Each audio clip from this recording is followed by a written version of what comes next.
really excited to share the first guest on the new rebranded podcast, How to Be, is Emily Pearl. Welcome.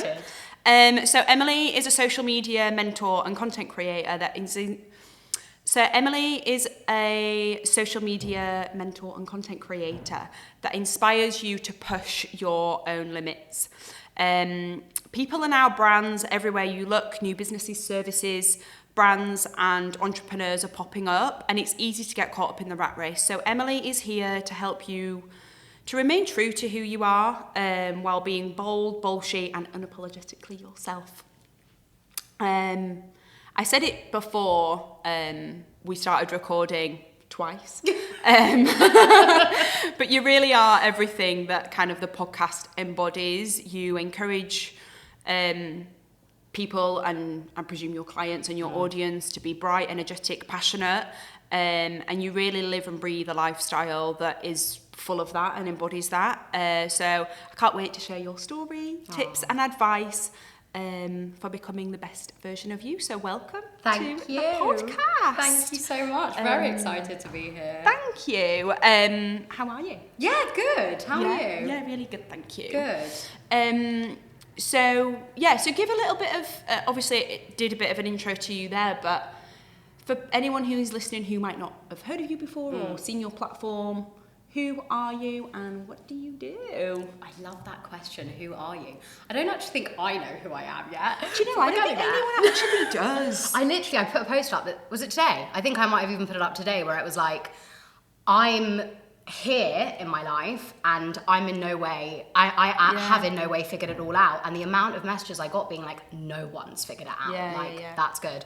I can't remember what you just asked me. How are you? Who are you? Who am I? How are you? Who am I? God knows, honestly, at this point. Okay, so, hey, I'm Emily. I teach people to be their most confident, authentic selves on social media and really kind of create that brand of their dreams, whether that is a personal brand or a business brand. Yeah. It's my passion and I live, breathe and sleep it. So excited to be here. How did you get into it? Like, how did you start in the world of social media? So I grew up in performing arts. So I've been in through drama school my life, I was in a Royal Conservatoire, I don't even know if people say that word anymore. But I knew that my whole life I was going to do something to do with performance. Yeah. And I don't think I really knew what that was at the time, because when I was growing up, it was very much like, to be a performer, you have to be an actress or a singer. And that was your only option. There was no like, you can do this on social media. Like, it wasn't a thing. And I used to work in talent management, and unfortunately COVID hit, I was made redundant and there were no jobs in talent management. So I had to kind of really quickly find out what I was going to do with my life. And I was scrolling on social media one morning. I was literally lying in bed with my boyfriend and I saw this video and it was like, you can make this amount by doing this. And I was like, cool, I like that. And I just did loads of Show me the money. Literally, give me the dollar. I literally spent every last penny that I had on courses. I really, really made myself the most knowledgeable that I could be. I'd done marketing previously at uni, so I was already there. And I just started. I think that's the main message that I want to get across is you cannot achieve anything unless you just start. It really is that simple, and that's what happened. I started for free, and I built up a portfolio, and now we're here. So what did you, in fact, before we get into that, you said there about teaching people how to be themselves on social media. Firstly, in fact, let's get right into it. Why is that your passion? Because obviously a big messaging of the podcast is how encourage people to how to be themselves. Why is that important to you? Where did it come from? I think it's one of two reasons. Number one, to grow on social media and to really truly have an incredible brand that people want to buy and are loyal to, you have to be yourself. So that is a really kind of key element as to why I practice what I preach. But I think the second reason is I'm a woman, and as a woman, I'm sure that any of the female listeners today can kind of relate to. You grow up in a time of social media and you're just met with perfectionism the whole time. And it's like, it almost became unbearable that I was scrolling through social media and all I could see was this like perfected version of people. And it's just not what I'm about. Like, I want to be able to have a joke. I want to be able to have a laugh. And if I have to feel that, okay, to make a career on social media, I have to be only showing the good stuff. No, like, I don't want that. Yeah. So I think it's been, over time, has become such a huge passion of mine, because I'm doing it for like little me who would look at this stuff and be like, why can't I be that person? Yeah. And no one is. So have you been on a personal journey of seeing that and being like, maybe feeling, I don't like presume, but feeling insecure or feeling like a gap between you and your reality and what you're seeing on social, and has that sparked something? Oh yeah. Oh, massively. I mean, when I first started out, I was that striving for perfection, and I've been on a huge mental health journey the last 2 years. At the very start, it was kind of 3 months into my business. I was hugely successful. I was making more money than I ever had, and I was the most miserable I've ever been. And it was kind of, I think it was that constantly comparing myself, because I was comparing my fake self to other fake selves, and it's like you can never win. But actually, if I go out there every day and I'm 100% myself and I'm unapologetic about it, how can I then compare myself? Because you're not going to walk down the street and think, oh, hang on a minute, she looks like this, but I don't. No. Yeah. I mean, it's crazy. I just it definitely came to that point. How do you? God, there's 101 different directions we could go in here, but how do you recognise that you're slowly starting to become a carbon copy of what you're seeing online, or you're starting to become someone that you don't recognise anymore? At what point does that happen?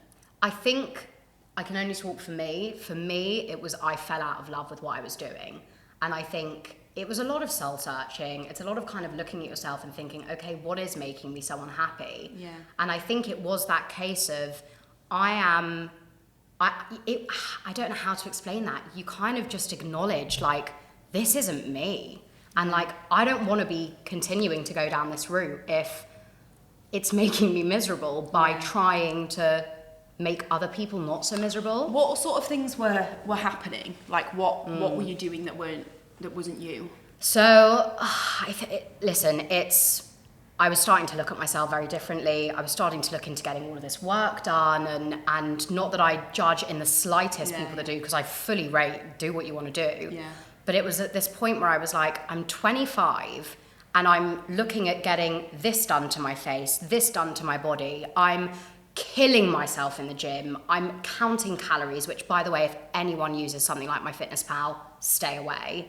Like, all of these things in my life were kind of adding up, and it was even like my friends would look at me and be like, girl, eat, like, be happy, eat a bar of chocolate, like, you can't be sitting here when we're all munching away and be like, oh no, I can't because I might gain a few pounds. Like, I think you've just got to be so hyper aware when you are on social media, or you are trying to build a presence on social media, that if you are not at your core happy, you are only going to get more miserable. Like, it's a really incredible place, but a super toxic place at the same time.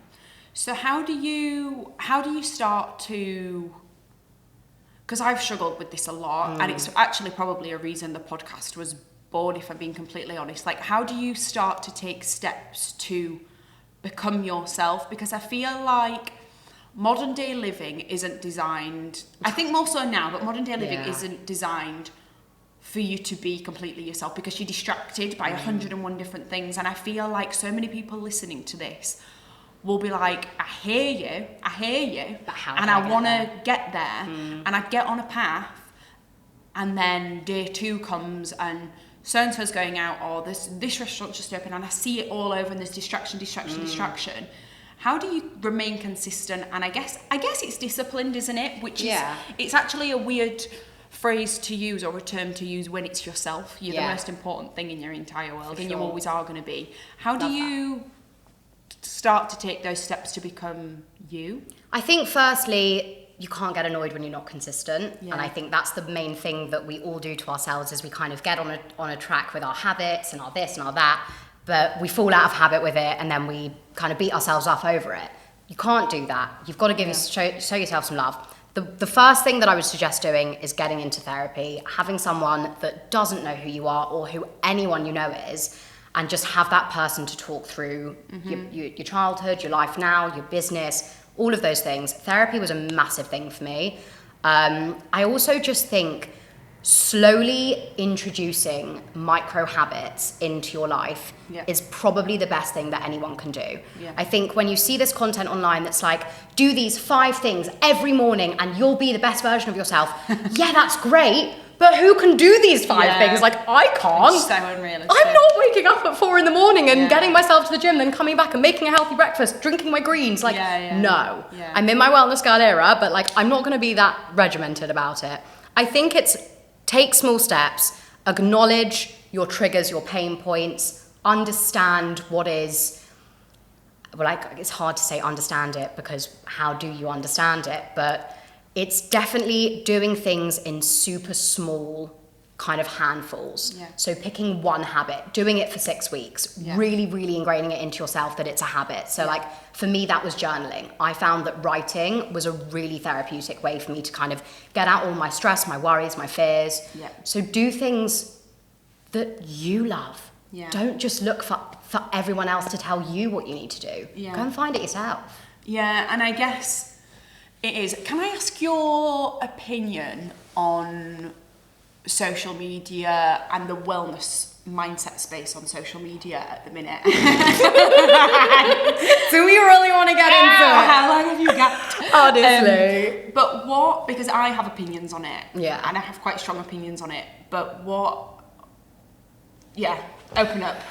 I have big opinions, and I don't want to offend anyone, but it's not really in my personality to hold back, so I'm gonna go for it. Okay, this whole wellness industry can be incredibly, incredibly useful, because it's very educational, it's great to be around, but it can also be incredibly toxic. And I think when I'm talking about the toxicity, I'm talking about these like manic wellness girlies. Yeah. So these people that are pushing for you to basically not have any balance, not have any social life, not have any times where you eat a burger or a pizza or you do any of this. It's not a good image for young girls growing up. And I think that's who it targets the worst, because these girls are now growing up thinking, oh my gosh, I have to look a certain way, I have to eat a certain way, I have to work out a certain... No, I wasn't in the gym when I was 9. Like, come on, do you know what I mean? Yeah. But I think it, as like anything on social media, the extreme behaviours are never, ever, ever good for you. No. And also, I just don't believe, if there is anyone listening to this who is, as you put it, a wellness girly, I don't believe that it's possible to have such a regimented routine. Like, as you said, you can't go from having no morning routine to a 7, like this fucking 5 till 9 before your 9 to 5. Oh, it's bullshit. Like, it does my head in. Yeah. I block. Like, Yeah, I literally block. Yeah, it's not realistic. I agree. I think it puts too much pressure on people, and I don't think, that's what I was saying, I don't think it's realistic. I don't think these girls are living their life like that. I think they're showing Absolutely something that does, and I think it's an argument, isn't it? Because I think people who, people who have this aesthetic, what looks to be perfect lifestyle is what's the word? It begins with an A. No, it's you have to be online. You have to be affluent. Yeah, no. more like not affluent, but like say it in a sentence. Describe me. Describe me the word. Almost like you have to be premium, but what's a different word? Like superior. Almost like. Yeah, let's just use the word superior. But like you have to show you have to show yourself as a more superior version of what the quote unquote everyday girl is, because For then sure. people aspire to who you be. Aspirational. Yes, people aspire to who you be, but then the person that, this is fucking roundabout way of talking about it, but the person that you're aspiring to be is not obtainable. It's not possible. No. So then it's a unrealistic version. Well, it's an unrealistic lifestyle version. We talk about beauty standards. It is all. It's a lifestyle standard that's not possible. Listen, unless you are training to be an athlete, what are you doing? Do you know what I mean? Like, do you really need to? Also, can I just make something very, very abundantly clear? If you are not a morning person, you don't need to force yourself to be a morning person, just like if you're not a late evening person. Like, I naturally wake up early. I have a puppy that wakes me up super early. So yes, I personally am up and out early, but I finish early. I'm in bed by 8. Like, I have no shame about it. And I just think that's where the kind of toxicity starts coming in, is when people look at, as you said, these unattainable kind of creators. But you've got to remember, they're trying to get their bag too. Like, they've got these brand deals that they need to comply with. So obviously they are going to be putting out this certain, this perspective.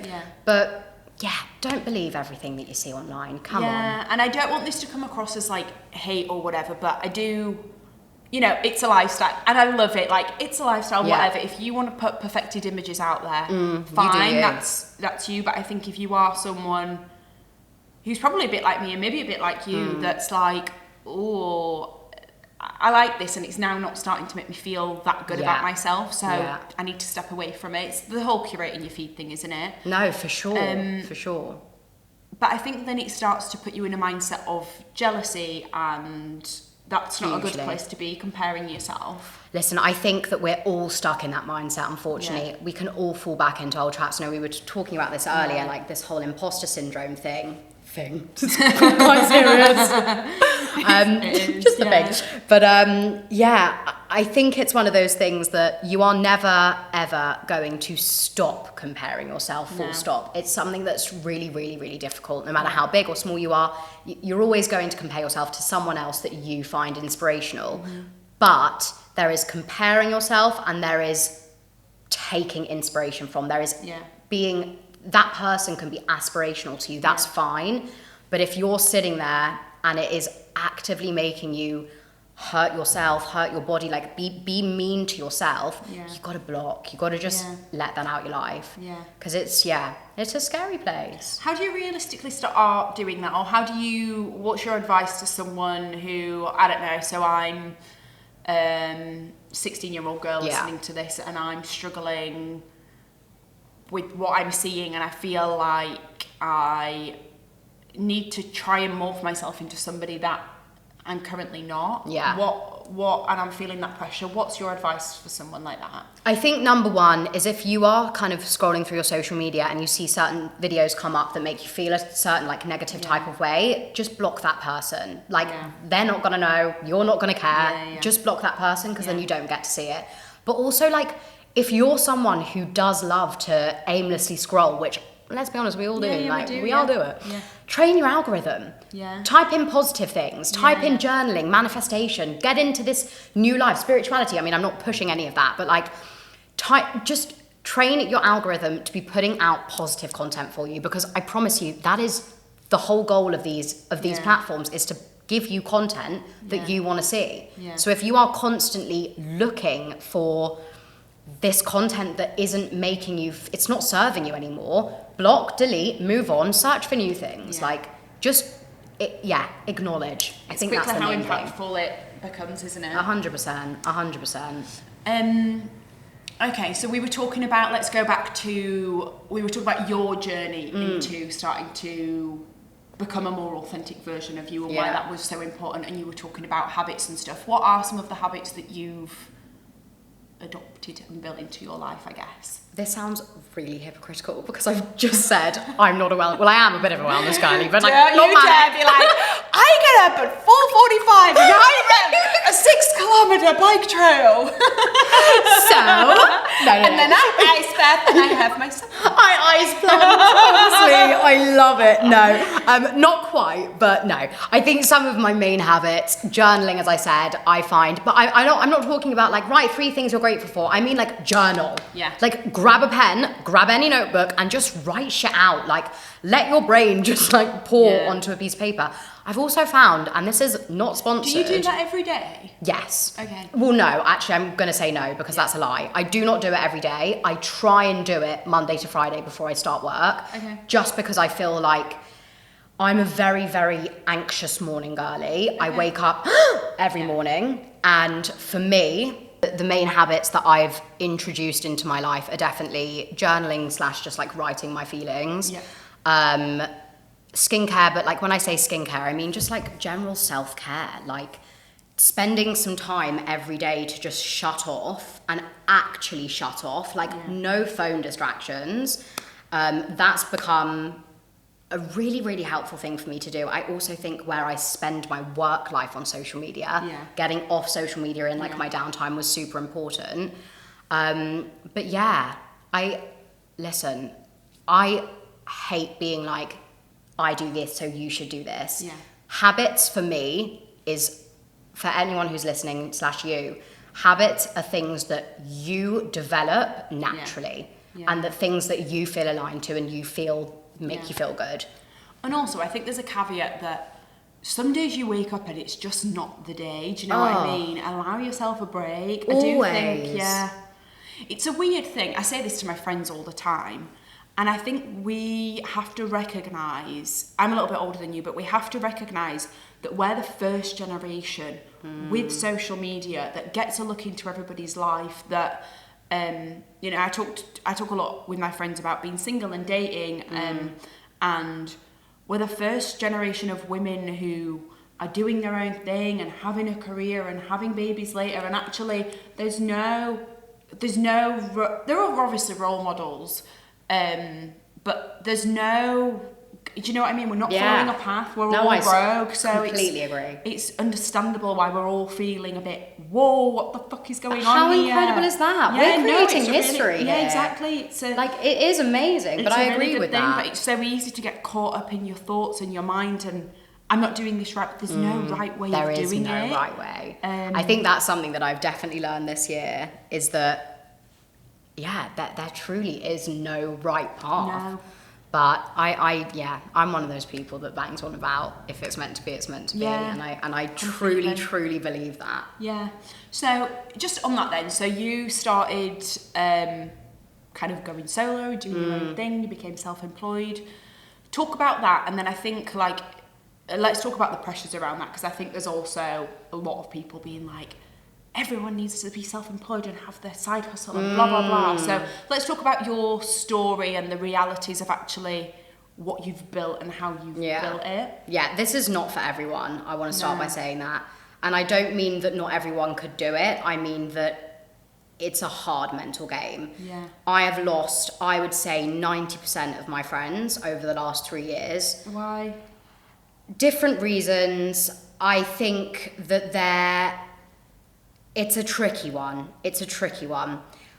At the beginning, when I started my business, there was a lot of no support. There was a lot of jealousy. There was a lot of chat behind my back. And I think you kind of get to a stage where you slowly stop surrounding yourself with those types of people and you start surrounding yourself with like-minded people. Yeah. And that's when you realize, oh my God, like, these people weren't my friends to start with. Like, in my opinion, if you can tell someone that you love them to their face and then slag them off to the high heavens behind their back, they were not your mate. Like, they were not. And I think that was a huge mental struggle for me, was realizing that I cannot control other people. Other people's opinions of me are truly none of my business. And like, it's a really shitty time when you lose everyone in one go. Yeah. But when you do have that like really small friendship group, your life's happier. Like, I don't have to worry about getting 25 people birthday presents anymore. Like, I love my people love me, and that is all I need. I think I've gone off on a massive tangent here. What did you even ask me? Do you know, I don't think that is a tangent. I actually think it happened to me when I moved to London. I do think when you start to do something that's different from the norm, It scares people. And it makes people, one, curious, but also, oh, I've known this person for a long time, and this is a left move that I wasn't expecting, like what's going on, and it throws people off, and they have weird reactions to it. I feel like I have a lot of friends who have gone through similar things. Really? And so I'm presuming people listening have gone through it as well. It's 100%. A weird thing to go through. I think what you said just then hit the nail on the head. I think when you do something different, people don't know how to react to it. Yeah. And yeah, I mean, I'm not saying that I've lost my friends because of the job that I'm in. I think that because of the job that I'm in and the business that I've created and the life that I now live, I now don't have the time for people that do not serve me. And as harsh as that may sound, and if anyone is listening that used to know me, I'm a different person now. Yeah. And I think most people that do go down this route do become the best version of themselves. Yeah. And that's really hard for people to be around. Yeah, I agree. I do agree. I think I actually think it's part of growing up, and I think it's part of maturing, and actually it's okay to be different or follow an instinct or whatever. And it's also okay to like back yourself. Yeah. Do you know what I mean? Like I do feel that a lot of people get really caught up with like upsetting people, which I completely agree. I honestly would never, ever, ever want to upset anyone. But if me protecting my peace means that you get a little bit aggy that I'm not replying to your texts, that's on you. That's not on me. Yeah. God, yeah.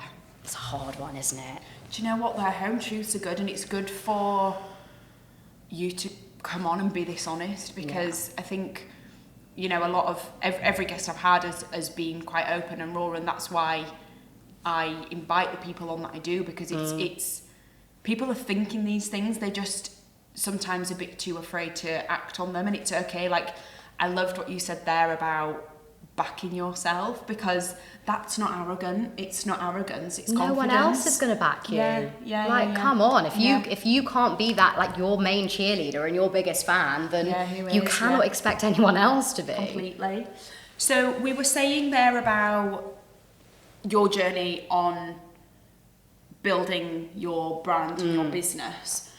So you were in talent management, that you were made redundant through COVID, like a lot of other people, and then you saw this post, you started to build a brand out of that. And then how has that grown? Because it's happened quite quickly, but also quite organically, hasn't it? Yeah, I mean, so I started my business, it's coming up to 3 years in January. So January the 7th, I started my business, and it was like 3 months, I believe, of posting content. And this was before, this is making me sound so old, this was before Reels came out. Like, this was How long have Reels been out? Like 2 years, like not long, maybe 3 now. But like, I was doing this game before video was even a thing on Instagram. So I started, as I said, prior to Reels becoming a thing. And the second that Reels became a feature, I jumped on it. Yeah. And I think because I was probably one of the first people to jump on Reels, it then led me to grow unbelievably quickly, which actually, in hindsight, was the worst thing that could have happened to me. Like, I truly, truly try and like drill this into people. You do not want to strive for super quick growth. Yeah. Because first of all, with quick growth comes a load of pressure that you are so not used to. Yeah. You don't know how to deal with it. You're getting all of these inquiries and these messages and all of this, and you're like, oh my God, there's only one of me. Like, I can't handle this. Yeah. But also, when you go from never having a business to suddenly having a sold out business, it's like, okay, hang on a minute. I don't even believe in myself right now. So I had to massively take a step back. But the growth has happened super, super, super naturally. And I'm blessed with my community. Like, I have an incredible, incredible community, and I love what I do. And what sort of things do people come to you with? Because obviously you encourage people to be themselves, which, God, when you say it out loud, it's crazy, isn't it? You're almost like you are a mentor, you're a virtual mentor of... It's a weird one. Yeah, but it's a good thing, but it's so necessary. Yeah. But what sorts of things do you come up against, or you see people feeling a little insecure about? Yeah. I think it all comes down to mental blocks, doesn't it? I think most people feel insecure about the way that they are portrayed online. I think the biggest fear, and I can probably back myself in saying this is true, people are scared about their friends and family seeing them. Yeah. So they don't put out themselves. Yeah. Because it's almost as if, hang on, if I like kind of put on a character, then it's not me doing it. And I think my main piece of advice is what I say to everyone when I first start coaching them. They say, how do I get past this mental block of constantly fearing like my family and friends are going to see my content? Fucking block them. Fucking block your family and friends. They are not going to care. You can sit them down and say, I am blocking you because I don't want you to see this. I don't want to be constantly worrying about if you are seeing this or I'm embarrassed about it. Block them. Yeah. Like you've got to put your blinkers on and just be like, come on. Like I think that's probably people's main fear. And I can put my hands up and say it was also mine at the beginning. Yeah. It's daunting, isn't it? It's been vulnerable, scary. But it's also been vulnerable to the unknown, because as much as we all think we understand social media, there's always something else. Always. I'm constantly learning. And I think every Instagram, social media coach, whatever, we all are. Yeah. It's always changing, and we have to move with it and change with it. Yeah. So what are... There's a lot of people wanting to become content creators and wanting to build followings or communities for whatever reason. Some people want to be in the public eye, right? Yeah. Some people want to build communities. Some people have a message to send. Some people want to, let's face it, you can earn cash from a community online. So show me the money, just a little bit. So what are like some of your top pieces of advice for someone wanting to start content creating, or an influencer, or just an online business? Yeah, I mean, it would be two very different answers for a brand or a personal brand. So let's go down the personal brand, because I feel like that's probably majority of your audience. Okay, so if I was starting out today, the one thing that I would make sure that I was doing is not looking at other people's content. I always say this: spend more time creating than you are consuming. I think that the main struggle that people face is that they're constantly looking at other people that are doing well, that they feel that they're similar to, and they try and almost copy or replicate their type of content or the content that they're putting out. I think if you are going to go down the kind of, you're just like a lifestyle creator, it's just you is your personal brand, find what your thing is. Like, for me, at the beginning, it was, I started a series on like Instagram hacks. Anyone that wants to create a personal brand on social media, if you can create your like unique selling point, your unique thing that only you're doing in that time, you're gonna grow way quicker. But if that's not something that you can think of right now, I would say just post and post until something sticks. Trial and error is the most important thing on social media. You will never know what is going to work for your account unless you try it. So post everything and anything. Like, post your get readies with me, post your skincare hauls or your fashion hauls, like post it all. And over time, you yourself are going to realize, okay, I really liked making this type of content, so I'm going to do more of it. You're going to start seeing what your audience loves. Okay, so you create more of that. Like, the main piece of advice: one video goes viral, make more of it. Like, just repeat the exact same content over and over and again. Whatever does well, keep doing it. Great. I think a lot of people, I think when we're following influencers and we're following content creators, or we're following people who have quote unquote success online, a lot of the time, you know, there's people who have been there from the OG, from the beginning, but there's also, I might start following you today and I see that you've got 90, 100k or whatever, and I'm like, God, she's killing it, like. And then I hate that. Why do we feel that way? But I think it's okay. Like But even if I looked at someone with the same audience as me, I'd be like, oh my God, she's we all do it. Like, it's wild that we look at numbers and we think that determines someone's success. No. I know people that are making triple the amount as I am. They've got 200 followers. Like, that's what I mean. It's all relative. But I think when you what I'm trying to do is put myself in the headspace of someone who's wanting to start out, and it's a vanity metric of I want to be on 10k, then I want to be on 50k, then I want to be on 100k, and it doesn't necessarily mean anything. Yeah, it might gain you some exposure and it might whatever, but you don't want to lose yourself in the process of doing that. But you also don't want to compare yourself to someone else, because again, back to that chart of reality isn't always what we see. It's complex. Listen, it's not an easy topic. I think you're totally right. When you do first start out, and obviously we all started out somewhere. I once had 0 followers and was equally in that same position of, I just want to get to 10k. All I'm going to say is it's going to happen. If you try and you post, you're going to get there. Whether that takes you a year, 2 years, 3 years, 3 months, it doesn't matter. You're going to get there. So blinkers on, stop looking at numbers. As easy as that is for me to say, stop looking at numbers, because all I'm going to say is imagine right now, close your eyes, open your eyes and imagine there was 100 people standing in front of you, clapping, cheering you on, screaming your name. That would feel like a massive amount of people. Yeah. So why are you complaining about only getting 100 likes on a picture? Yeah. It's a lot of people. I think it's just about kind of changing that mindset and that reality for yourself, and just honestly, staying Delulu is the Salulu. It really is. I love that. It really is. I was going Delusional till I die. I was going to ask you 2 things. You just said something and it's going to completely slip my mind. Oh no. I was going to ask you about faking it till you make it. Oh yeah. And then I was going to ask you about, you just said something. It'll come back to me. Okay. But let's talk about faking it until you make it. Miss Riri got it right when she said it. Like, you have to show up like you already have 1 million followers, and let me tell you, it is your most powerful tool. Showing up as your most confident self, even if you don't feel confident, but you put that kind of I don't give a fuck energy out there, you are going to do so well. Like, I think that people... Are you saying this from experience? 100%!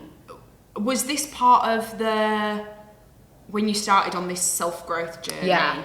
I hate all these I know those little words. Yeah, but how, why, when did you start doing that? What, when I started soul searching and all of that? No, the fake it till you become it. I think it was around the same time where I started getting paid clients, and I remember, oh my God, this sounds really, really naughty of me, but I remember posting, I remember posting this on my story, and I was like, fully booked, contact me for Q3 inquiries. I wasn't fully booked, but like putting that out there and almost manifesting it then made me fully booked. I think it's the energy that you put out and the energy that you feel inside truly is what you're going to get back. Mm-hmm. So if I am, and I don't mean this in a woo-woo spiritual way, I mean genuinely, if I put this energy out into the universe, I'm a fucking goddamn boss bitch, and I am going to be the most successful version of myself, you are giving yourself no other choice but to get there. Yeah. So I think it's fake it till you make it, because let me tell you, that strategy works. I mean, I saw your passion, your excitement, you're like, oh yeah, I am that bitch. Yeah. It's true though. I think it's such an amazing trait when I sit by someone and they're talking about how confident they are. I'm like, yeah. Go you. And I love what you said. It's not arrogant. No, it's not. It's not at all. It's fully not. She's so arrogant. I'm not. No, you're not. Do you know what? It's not. I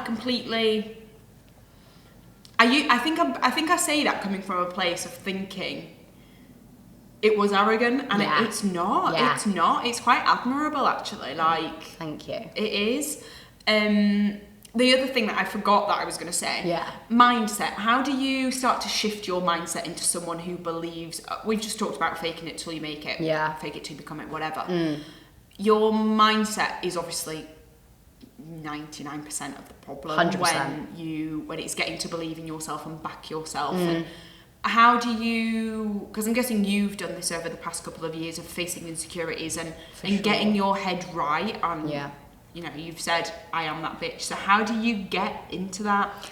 I think it's really it's a lot of work on yourself, but it's realizing what mental blocks you have and why. So let's say something that I used to struggle with, or still, to be fair, I still struggle with all the same things that I used to struggle with. It's just I now overcome it quicker. But let's say one of the things was, okay, when I was first starting out, I was constantly looking at other creators that started at the same time as me. And if I saw that they were growing quicker than me, it sent me for weeks. Like, it would really, really, really affect me. And I think one day I sat down and I was like, okay, Emily, why is this affecting you so much? Like, you do not know this person. You are never going to meet this person. Why is their life and their business affecting you? And I think it's because it was almost like I was projecting. It was like, I realized that I didn't believe I could get to that point. So it scared me and it upset me. And I think it's when you start realizing, oh, hang on a minute, it's me that doesn't believe in me. It's not anyone else. So if you can start doing that work to kind of start believing in yourself just as a human being, not even as a business, it's only going to help. Like therapy, honestly, everyone should be in therapy, whether you're a kid, you're an adult, you're anyone. Like, I do think it totally transforms you. What are your top things from, because I've gone on such a journey of adopting this shit, I've got to have this morning routine, I've got to fit these 10 things in, manifest, meditate, breathe, fucking scream, like, journal, take supplements, fucking burpees before, do you know, like, everything. I want to scream. It's too much, but you know, too much. So I have now factored in, I also journal, but I do it when my head needs to journal. You said that you journal and you talked about your morning routine. What are the things that actually stick? Because I think therapy's one of them.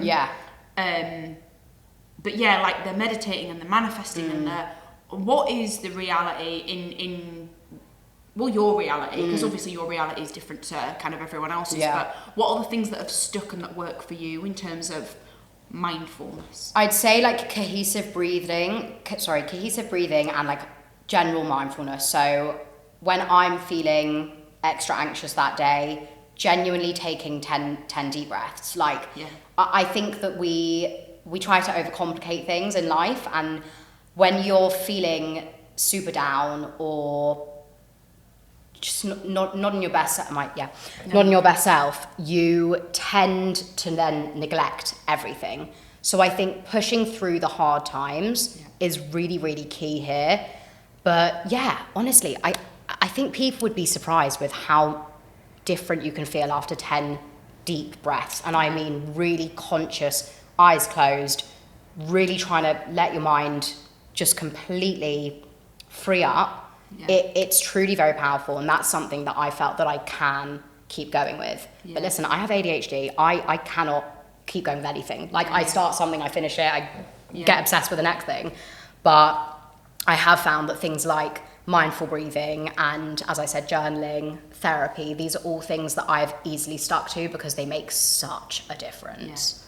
They do, and I think it is creating, we've talked about it loads, but creating a version of mindfulness and self-love, self-growth, whatever you want to call it, that works for you, right? For sure.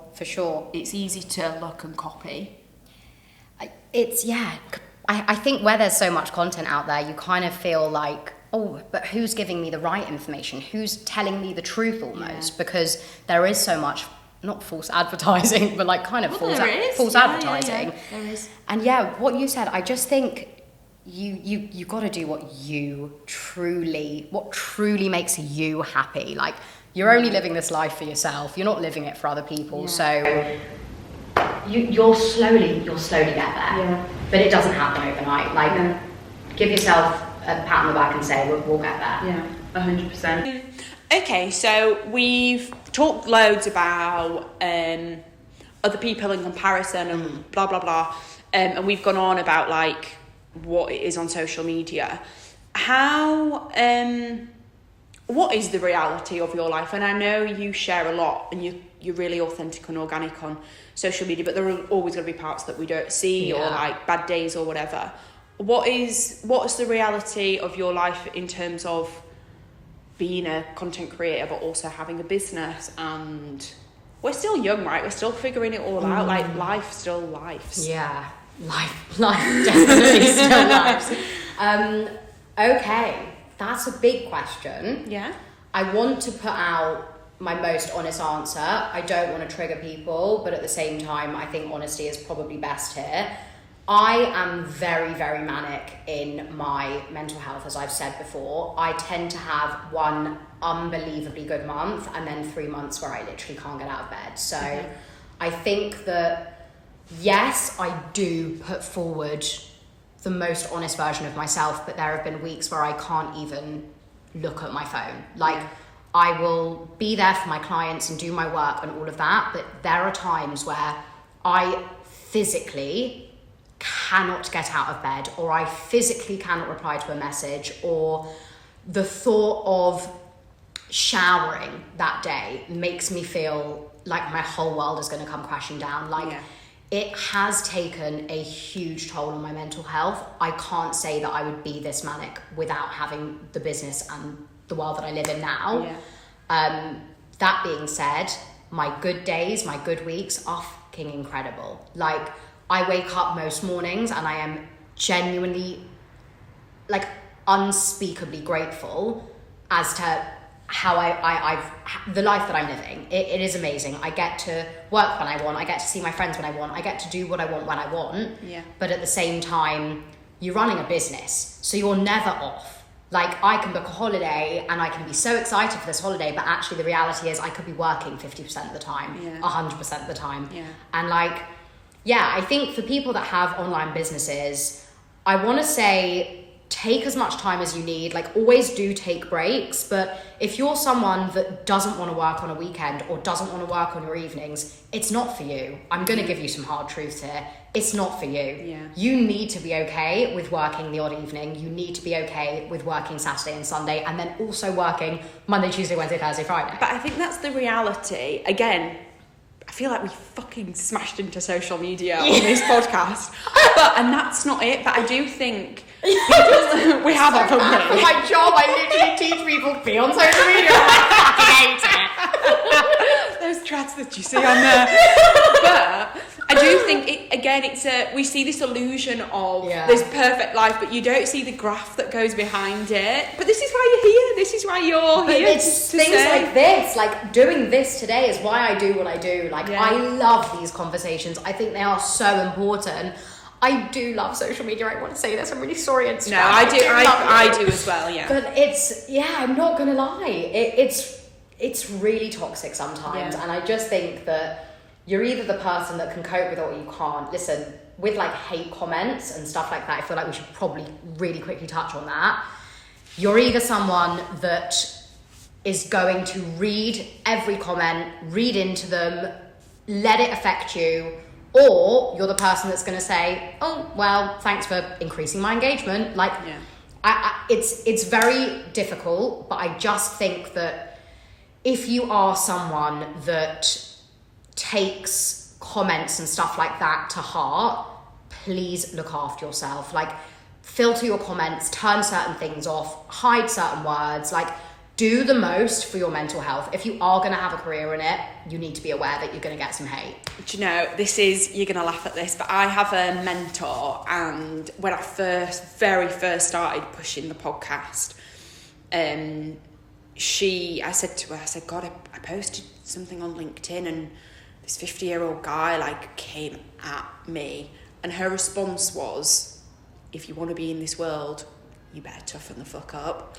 And I was like, do you know what? Thanks for that. Because sometimes you just need telling, like, 100%. You know, you want it, but again, we see the positives, and it's a lifestyle, hun, and the lifestyle comes with good and bad, just like everything else. 100%. It's like that saying, 9 to 5's hard, having a business is hard, choose your hard. Like, both are hard. Everything. Life is hard. Like, we're in a cost of living crisis. It's scary times, but like, you got to choose your hard.